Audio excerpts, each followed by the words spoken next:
Daily Words of God. The attitude God requires that mankind should have toward Him. In fact, God is not very demanding of mankind, or at least, He is not as demanding as people imagine. Without God's utterances, or any expression of His disposition, deeds, or words, then knowing God would be extremely difficult for you. For people would have to infer God's meaning and intentions, which is very hard for them.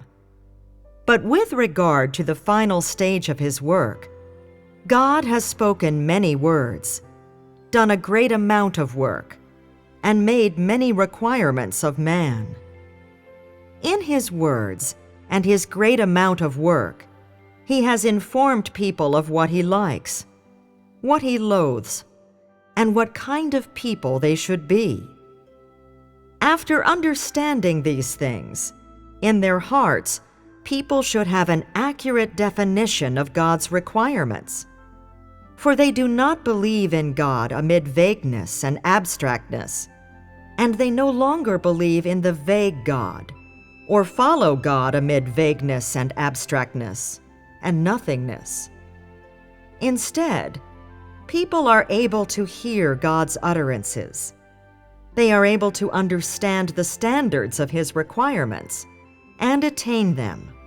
And God uses the language of mankind to tell people all that they should know and understand. Today, if people are still unaware of God's requirements of them, what God is, why they believe in God, and how they should believe in God and behave toward Him, then in this there is a problem. God's correct requirements of mankind and those who follow Him are as follows.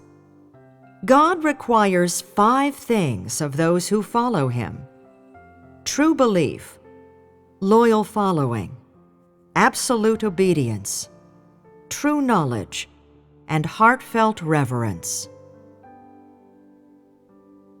In these 5 things, God requires that people no longer question Him, nor follow Him using their imagination or vague and abstract viewpoints.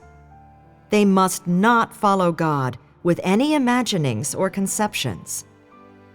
God requires that every one of those who follow Him do so loyally, not half-heartedly or non-committally. When God makes any requirements of you, or tests you, judges you, deals with and prunes you, or disciplines and smites you, you should be absolutely obedient to Him. You should not ask the cause, or make conditions, much less should you speak of the reason. Your obedience must be absolute. Knowing God is the area in which people are most lacking. They often impose upon God sayings, utterances, and words that are unrelated to Him, believing that these words are the most accurate definition of the knowledge of God. Little do they know that these sayings, which come from people's imagination, their own reasoning, and their own intellect, bear not the slightest relation to God's substance. And so, I want to tell you that, in the knowledge in people desired by God, God does not merely ask that you recognize God and His words, but that your knowledge of God is correct.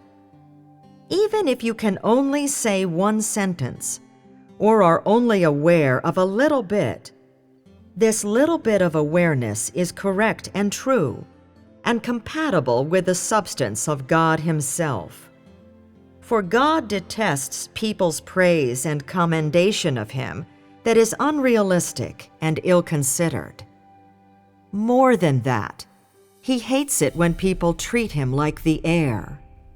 He hates it when, during discussion of topics about God, people speak flippantly, talking at will and without hesitation, talking however they see fit. Moreover, He hates those who believe they know God and are boastful about the knowledge of God, discussing topics about God without constraint or reservation. The last of those 5 requirements was heartfelt reverence. This is God's ultimate requirement of all those who follow Him. When someone has the correct and true knowledge of God, they are able to truly revere God and shun evil. This reverence comes from the depths of their heart, and it is willing, and not because God has pressed them. God does not ask that you make a gift of any nice attitude, or conduct, or outward behavior to Him. Instead, He asks that you revere Him and fear Him from the depths of your heart. This reverence is attained as a result of changes in your life disposition, because you have knowledge of God, because you have an understanding of God's deeds, because of your understanding of God's substance, and because you have acknowledged the fact that you are one of God's creatures. And so, my aim in using the word heartfelt to define reverence here is so that mankind understands that people's reverence for God should come from the bottom of their hearts. Now, consider those 5 requirements. Are there any among you capable of attaining the first 3? By which I mean true belief, loyal following, and absolute obedience. Are there any among you who are capable of these things? I know that if I said all 5, then there would unquestionably be none among you who are. But I reduced it to 3. Have a think about whether you've achieved them or not. Is true belief easy to attain? No, it isn't. It's not easy, for people often question God. Is loyal following easy to achieve? No, it isn't. What does this loyal refer to?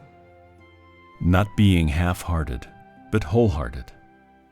Yes, not being half-hearted, but wholehearted. You've hit the nail on the head. So are you capable of achieving this requirement? You've got to try harder. At the moment, you've yet to achieve this requirement. What about absolute obedience?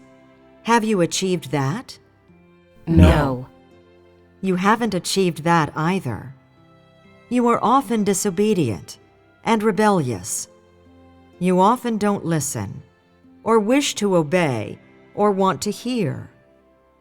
These are the 3 most fundamental requirements achieved by people following their entry into life, and they have yet to be achieved in you. So, at the moment, do you have great potential? Today, having heard me say these words, do you feel anxious? Yes. It's right that you feel anxious. I feel anxious on your behalves. I won't go into the other 2 requirements. Without doubt, no one is capable of achieving them. You're anxious, so have you determined your objectives? What objectives toward what direction should you pursue and devote your efforts? Do you have an objective? Let me speak plainly. When you achieve these 5 requirements, you will have satisfied God. Each of them is an indicator of people's entry into life, having reached maturity, and the final objective of this. Even if I only picked a single one of these requirements to speak of in detail and require of you, it wouldn't be easy to achieve. People must endure a degree of hardship and put in a certain amount of effort. And what kind of mentality should you have?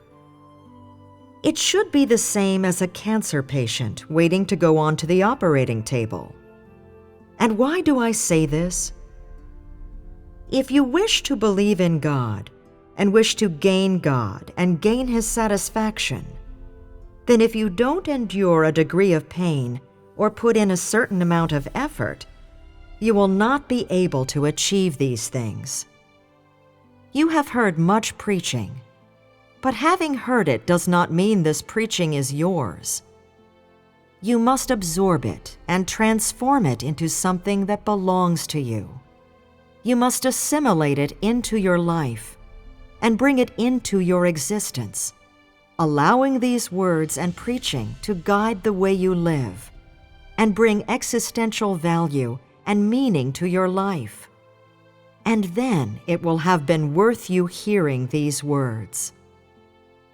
If the words I speak do not bring any upturn in your lives or any value to your existence, then there is no point in you listening to them. You understand this, yes? Having understood that, then what is left is up to you. You must get to work. You must be earnest in all things. Don't be at 6s and 7s. Time is flying by. Most among you have already believed for over 10 years. Look back on these over 10 years of belief. How much have you gained? And how many decades of this life do you have left? There's not long. Whatever you do, do not say that in His work God waits for you and saves opportunities for you. God will absolutely not turn back and do the same work. Can you reverse your last 10 years? With every day that passes and every step you take, the days that you have are shortened by a day, lessened by a day, yes? Time waits for no man. You will only gain from the belief in God if you approach it as the greatest thing in your life, more important than food, clothes, or anything else. If you only believe when you have the time and are incapable of devoting your entire attention to your belief, if you always make do and are at 6s and 7s, then you will gain nothing.